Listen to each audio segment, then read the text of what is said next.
जम्मू कश्मीर में जारी घटनाक्रम के मद्देनजर केंद्र सरकार ने घाटी में अमन लाने के लिए कोशिशें तेज कर दी हैं। दरअसल मोदी सरकार ने सत्ता में आते ही इस दिशा में प्रयास करने शुरू कर दिए थे। केंद्र में नरेंद्र मोदी की सरकार बनने के बाद से ही प्रधानमंत्री ने जमहूरियत, इंसानियत और कश्मीरियत के मूल मंत्र पर चलने के साथ विकास की तमाम योजनाओं की शुरुआत कर जम्मू कश्मीर की समस्या के समाधान की दिशा में कोशिशें शुरू कर दी थीं। राज्य के एक के बाद एक दौरे करके पीएम मोदी ने जमहूरियत, इंसानियत और कश्मीरियत का नारा बुलंद किया था। इंसानियत, कश्मीरियत और जमहूरियत, इन तीन मजबूत पिलर पर हमने जम्मू कश्मीर को नई ऊंचाइयों पर ले जाना है और हमने उन्हीं सपनों को, वाजपेयी जी के जो सपने हैं, इंसानियत, कश्मीरियत और जमहूरियत, उसके अंदर सबका साथ, सबका विकास का रंग भर दिया है।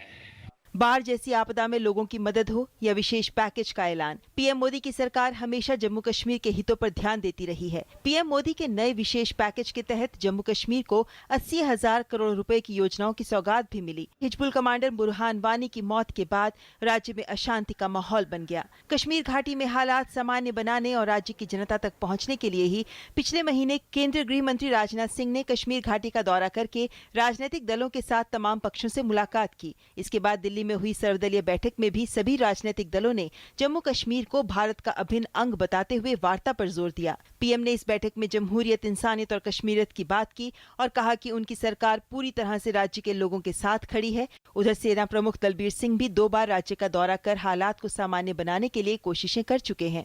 मंगलवार को भी शांति की अपील करते हुए लोगों से हिंसा त्यागने और जल्द से जल्द शांति बहाली में मदद करने की अपील की। सेना की ओर से पहले भी हर किसी को हिंसा छोड़ने और मौजूदा स्थिति से बाहर निकलने का रास्ता खोजने के लिए एक साथ बैठने की जरूरत पर जोर दिया जा चुका है।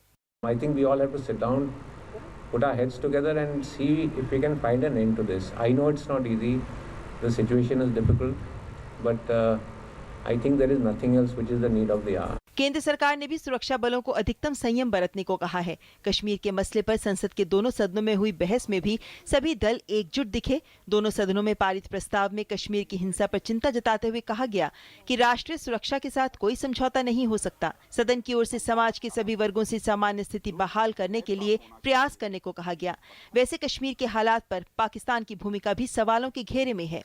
जो कुछ भी वहां हो रहा है उसमें केवल कश्मीर के लोगों के द्वारा ही हो रहा ऐसा नहीं है, बल्कि मैं दावे के साथ कह सकता हूं कि जो कुछ भी कश्मीर में हो रहा है वो पाकिस्तान स्पॉन्सर्ड है। दुनिया की कोई ताकत हमसे जम्मू कश्मीर को नहीं ले सकती। पाकिस्तान से बात होनी चाहिए। अरे बात होगी तो कश्मीर पर बात नहीं होगी डिप्टी चेयरमैन सर, पाक अधिकृत कश्मीर पर बात होगी, कश्मीर पर बात नहीं होगी। राज्य के मुख्यमंत्री भी बार बार कह चुकी हैं कि कुछ गुमराह लोगों की वजह से समूचे राज्य के लोगों को कीमत चुकानी पड़ रही है। ऐसे में केंद्र की कोशिश है कि लोगों तक पहुंचकर सही तस्वीर पेश की जाए और बताया जाए कि देश का दिल कश्मीर के लोगों के लिए धड़कता है। News night desk, DD news.